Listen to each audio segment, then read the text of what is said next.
নমস্কার বন্ধুরা, কেমন আছো সবাই? গতকাল বাজার থেকে নিয়ে চলে আসলাম কাতলা মাছ। কাতলা কালিয়া, দই কাতলা, পোস্ত, সর্ষে এগুলো তো আমরা আজ বানিয়ে নেব খুব জনপ্রিয় একটা রেসিপি, কাতলা কমলা। দেখে নিই প্রথমবার এই রান্নাটি কেমন হয়। মাছগুলো খুব ভালো করে ধুয়ে নিতে হবে। আমি এখানে 4 পিস মাছ নিয়েছি, আপনারা পরিমাণে কম বেশি করতে পারেন। মাছগুলোকে নুন আর হলুদ দিয়ে কিছুক্ষণের জন্য মাখিয়ে রেখে দেব। তার পাশে একটি মশলা তৈরি করে নেব। আদা, কাঁচা লঙ্কা আর টমেটো দিয়ে পেস্টটা তৈরি করে রেখে দেব।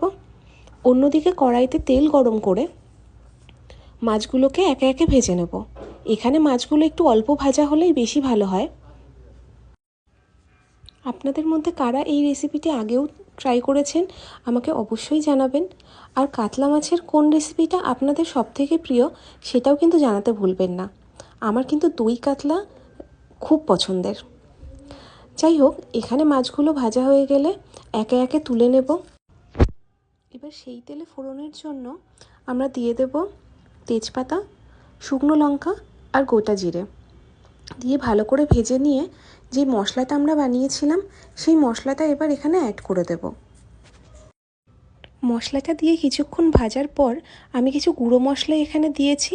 গুঁড়ো মশলার মধ্যে আমি ব্যবহার করেছি জিরে গুঁড়ো, ধনে গুঁড়ো আর সামান্য একটু চিনি, কিন্তু ভুলবশত সবগুলোর ভিডিও আমি করতে পারিনি।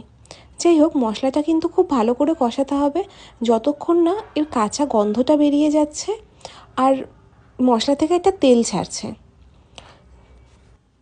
গ্যাসের ফ্লেমটাকে একদম কমিয়ে রেখে কষাতে হবে, নাহলে কিন্তু মশলা জ্বলে যাবে। যাই হোক, মশলাটাকে এখানে আমি গ্যাসের ফ্লেমটাকে কমিয়ে রেখে কষতে দিয়ে এইদিকে বানিয়ে নেব সেই কমলা লেবুর রসটা।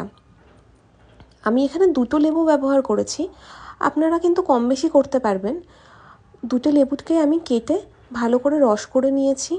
সেই রসটা কিন্তু দিতে হবে রান্নার একদম শেষে। আর এখানে একটা টিপস আপনাদেরকে দিয়ে রাখি, লেবুর রস অ্যাড করার পরে কিন্তু বেশিক্ষণ রান্না করবেন না। দেখুন, মশলাটি এই পর্যায়ে কষানো হয়ে গেলে আমরা পরিমাণ মতো জলটা অ্যাড করব। আমি এখানে 1/2 কাপ মতো জল দিয়েছি। এই রান্নাতে কিন্তু বেশি জল দেওয়ার প্রয়োজন হয় না।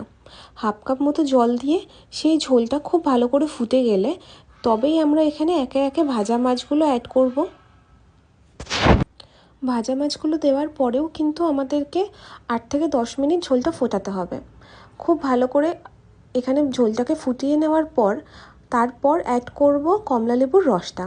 কমলালেবুর রস দিয়ে কিন্তু বেশিক্ষণ ফোটানো যাবে না। তারপর আমরা 2টো কাঁচা লঙ্কা এর মধ্যে অ্যাড করে নামিয়ে নিলেই আমাদের রান্না একদম রেডি। পরিবেশন করুন গরম ভাতের সাথে। যাই হোক, আমার রান্নাটা ভালোই লেগেছিল। তোমরা একবার খেয়ে জানিও তোমাদের কেমন লাগলো।